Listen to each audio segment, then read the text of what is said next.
14 सितंबर 1965 पाकिस्तान और भारत के दरमियान हुई भयानक और खूनी जंग का छठा रोज था। भारत ने लाहौर की शहरी आबादी पर हमला के बाद सियालकोट सेक्टर पर भी बड़ा हमला कर दिया। 4 डिवीजन फौज के साथ भारत ने वर्किंग बाउंड्री अबूर तो कर ली, लेकिन ज़मीनी हालात भारत के हक में बहुत ही खराब थे। पाकिस्तानी फौज की एक ब्रिगेड ने उनको इस सेक्टर पर कुछ इस तरह उलझा लिया कि भारतीय 4 डिवीजन 8 दिन से जारी इस जंग में अपना भारी जानी और मशीनी नुकसान उठाने के बाद 20 किलोमीटर के इस इलाके में बुरी तरह फंस चुकी थी। चिविंडा जैसा छोटा सा कस्बा भी उनके लिए दर्द सर बना हुआ था। गो के अददी और जंगी साजो सामान के हवाले से भारत को पाकिस्तान के लिहाज से 1 के मुकाबला में 5 की बढ़तरी हासिल थी, लेकिन उनकी सिपाह एक जंगी चाल के बायस पाकिस्तान के सिर्फ एक ब्रिगेड और आर्टिलरी कोर के घेरे में बुरी तरह फंस चुकी थी। भारतीय कमांडर अपने मंसूबे को अपनी आंखों के सामने नाकाम होता देख रहे थे। चिविंडा रेलवे स्टेशन के आसपास 4 किलोमीटर का इलाका जिसमें गुमसान का रण जारी था। चिविंडा कस्बा का दिफा सिर्फ 3 इन्फेंट्री बटालियन कर रही थी और उनके पास भी सिर्फ हल्की मशीन गनों के अलावा कोई भी भारी असला मौजूद नहीं था। चिविंडा रेलवे स्टेशन भारतीय हमले का मरकजी हदफ था। रेलवे स्टेशन चिविंडा का दफा पाकिस्तान के बहुत ही खास अहमियत का हामिल था। भारतीय 8 गरवाल और 5 जाट दोनों बटालियन के बहुत से फौजी मारे जा चुके थे। 19 सितंबर को हुए इस हमला में भारत को बहुत सा जानी नुकसान बर्दाश्त करना पड़ा। इस रेलवे स्टेशन पर आज भी उस खूनी लड़ाई के निशानात इस रेलवे कैरेज पर देखे जा सकते हैं।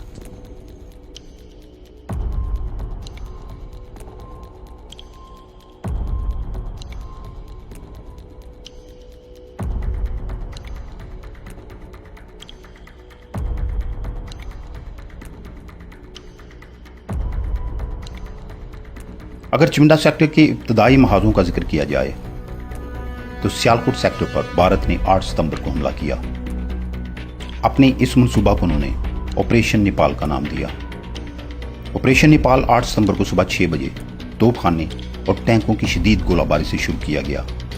इस वक्त पाकिस्तान की वर्किंग बाउंड्री पर सिर्फ 20 मुजाहिद और 6 रेंजर्स की कंपनियां मौजूद थीं, लेकिन वो जल्द ही दादेश जा देकर पीछे हट गई। भारत ने नखनाल, चारवा और बाजरागढ़ी से 3 कॉलम की शक्ल में वर्किंग बाउंड्री को अबूर किया। 3FF और 13FF समेत 2 पंजाब की सिर्फ एक कंपनी इस वक्त मिराज के और चारवा के आसपास तैनात थी। भारतीय फौज के फर्स्ट आर्म्ड डिवीजन ने जैसे ही जनूबी इलाके की तरफ एडवांस शुरू किया, 3FF के मुट्ठी भर जवानों ने इन पर भरपूर हमला शुरू कर दिया। भारत के सेंचुरियन टैंकों पर हल्की मशीन गन से की गई फायरिंग से कोई खास असर तो ना पड़ा। अलबत्ता भारतीयों को इस बात का अंदाजा जरूर हो गया कि इस जंग को महज अददी बढ़तरी के बलबूते पर नहीं जीता जा सकता। चारवा के आसपास 3FF के नायक गुफरान शाह एक मशीन गन के साथ इस भारतीय फौज के सामने डट गए। 2 दूसरे साथियों की शहादत भी गुफरान शाह के अज़म को ना दबा सकी। गुफरान शाह खुद भी जख्मी था, लेकिन मशीन गन से इस वक्त तक फायर करता रहा जब तक गुफरान शाह की आखिरी सांस और आखिरी गोली खत्म ना हो गई। चारबा और मिराजके में हुई तोपखाने की गोलाबारी से बहुत सी शहरी आबादी भी शहीद हो गई। 8 सितंबर को भारत ने 2-3 घंटे में 15 किलोमीटर का फासला तय कर लिया और किसी भी मुज़ाहमत के बगैर गटगोर के मुकाम तक पहुंचने में कामयाब हो गए।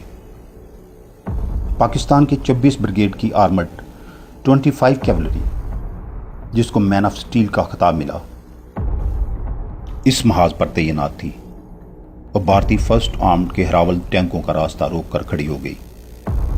25 कैवलरी के स्क्वाड्रन लीडर मेजर अहमद ने 16 कैवलरी के 3 टैंक यके बाद एक फायर करके इतनी जल्दी से तबाह किए कि पूरा फर्स्ट आर्म्ड डिवीजन یہ تباہی دیکھ کر حواس باختہ ہو گیا۔